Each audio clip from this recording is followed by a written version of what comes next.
In 1533, the German painter Hans Holbein the Younger painted two men standing on either side of a table covered with objects.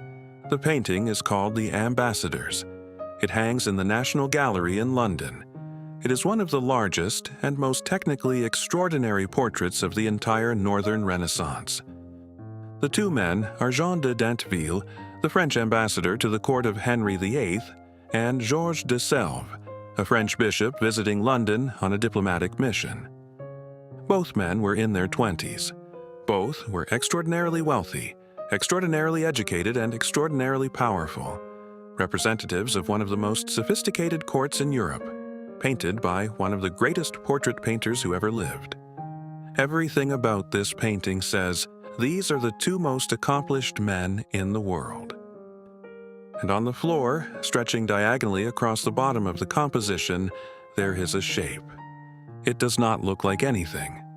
It is elongated, distorted, almost abstract, a strange gray form that seems to have nothing to do with the rest of the painting. Most viewers walk past it without a second glance. If you stand at the correct angle, far to the right of the painting, almost at the wall, the shape resolves. It is a skull. A perfectly rendered human skull, distorted by a technique called anamorphosis, so that it is only visible from one specific viewpoint.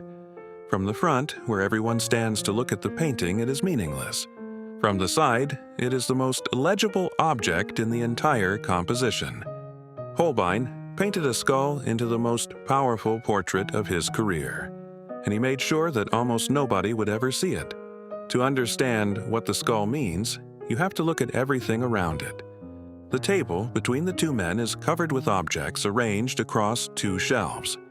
The top shelf holds instruments of astronomy, a celestial globe, a quadrant, a sundial, instruments for measuring the position of the stars and the passage of time. These are the tools of a civilization that has mapped the heavens.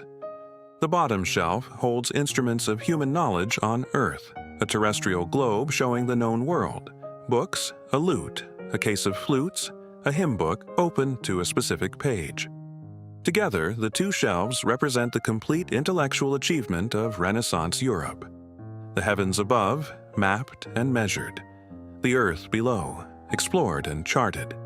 Music, mathematics, theology, navigation, every domain of human knowledge that a sophisticated person of 1533 could be expected to master. These two men, the painting says, represent the absolute summit of what a human being can know and achieve. And then you look closer. The lute on the bottom shelf has a broken string. It is rendered with extraordinary precision. Holbein was capable of painting individual strands of fur on a fur collar, and he painted this lute with the same precision. The broken string is not an accident of painting. It is a deliberate detail. A broken string on a lute, in the symbolic language of the 16th century, meant discord, disharmony, a reference to religious conflict, and in 1533, Europe was in the middle of the most consequential religious conflict in its history. The Protestant Reformation was tearing the continent apart. Henry VIII, in whose court these two men were standing, was in the process of breaking with the Catholic Church entirely. The same year this painting was made, Henry's marriage to Catherine of Aragon was being annulled, setting in motion the English Reformation. The broken string is not decoration. It is a comment on the state of the world these two accomplished men actually inhabit. The hymn book on the table is open to a specific hymn, one written by Martin Luther, the man whose ideas had triggered the Reformation. Open on the same table as a Catholic bishop's possessions. The instruments of astronomy on the top shelf, when examined carefully by historians, are set to specific dates. Some of them are set incorrectly or set to dates with particular significance. The sundial may indicate Good Friday. The whole arrangement of instruments may encode a specific date, possibly the date of Georges de Selve's birth or a date of religious significance or both.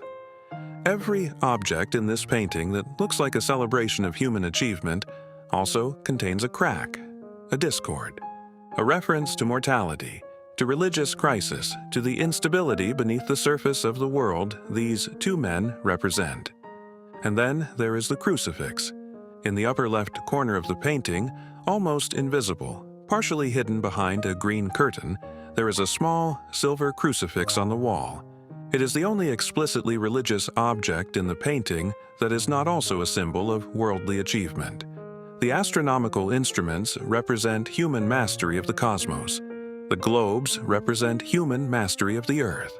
The musical instruments represent human cultural achievement. The books represent human learning. The crucifix represents something else entirely. It is positioned at the very edge of the composition, in shadow, almost out of frame, as if Holbein placed it there reluctantly, or as an afterthought, or as something the two ambassadors themselves are not quite looking at. Two men surrounded by everything human knowledge has achieved, with the symbol of their faith pushed to the margin, barely visible, in shadow. Now, go back to the skull. The technique Holbein used, anamorphosis, was a sophisticated mathematical procedure to paint an image that looks correct from one specific oblique angle and distorted from a frontal view. The artist has to calculate exactly how the image will be stretched by the viewing angle and then paint the distortion in reverse. This is not a quick trick. It requires advanced knowledge of geometry and perspective, the same kind of mathematical knowledge represented by the astronomical instruments on the table. Holbein used the most advanced scientific technique available to him to paint a skull that could only be seen by someone willing to step outside the normal way of looking at the painting. From the front, the position from which you appreciate the wealth, the knowledge, the achievement, the power of these two men, the skull is meaningless, a gray smear, something you might not even notice. From the side, a position nobody naturally takes, a position that requires you to step away from the painting and look at it obliquely, almost as if you were leaving the room. The skull resolves into the clearest, most legible object in the entire composition. You cannot see the achievement and the death at the same time. You have to choose your angle.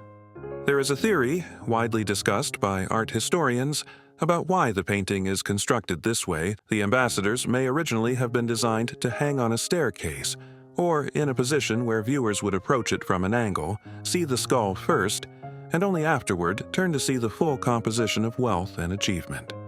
If this is true, the experience of viewing the painting was designed to happen in a specific order. First, death. Then everything that death renders meaningless, or the reverse. First, the overwhelming display of human achievement. And only as you walk away, as you leave the room, as you turn to go, does the skull appear, transforming everything you just saw. Either way, the painting is built around a single experience. The moment when the skull becomes visible, and the meaning of everything else in the painting changes. Jean de Dinteville, the ambassador on the left, was 29 years old when this painting was made. He commissioned it. He chose to be depicted with this hidden skull in the painting that would represent him for the rest of history. There is a smaller skull elsewhere in the painting, a tiny skull badge on Dinteville's hat almost invisible, easy to miss even when you know to look for it. It is possible that Dinteville had a personal connection to the memento mori tradition, the reminder of death that went beyond the general religious culture of the time. Some historians have connected the painting to a specific personal crisis. Dinteville's brother, a bishop, had recently been accused of heresy, a serious charge in 1533 with potentially fatal consequences. The religious instability represented by the broken lute string and the Luther hymnal may not be abstract. It may be personal.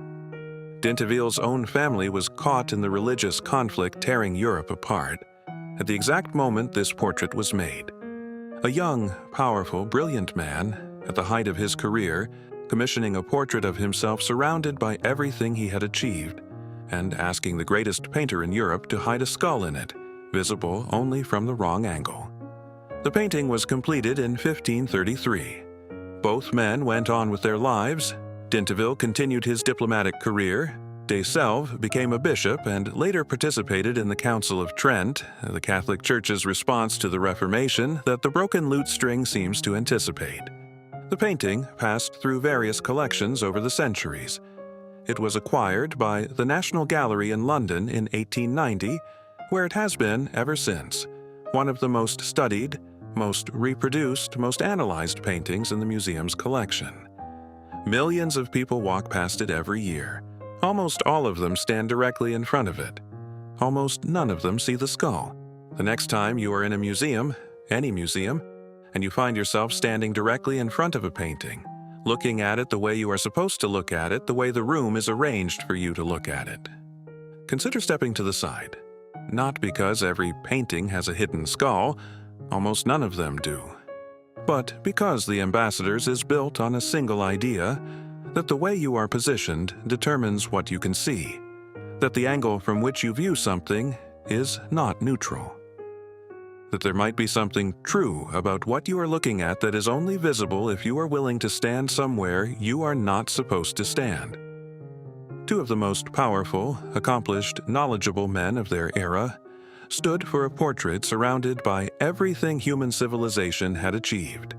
And at their feet, visible only to someone willing to look from the wrong place, is the one thing none of it could prevent. If this changed the way you look at a painting, or at anything else, share it with someone who only ever looks at things from the front. And if you want to go deeper into the artists, the secrets, and the masterpieces that contain the truths we were never supposed to find, subscribe to Hidden Canvas. Everything in this painting represents power, except one thing, and you can only see it from the wrong angle.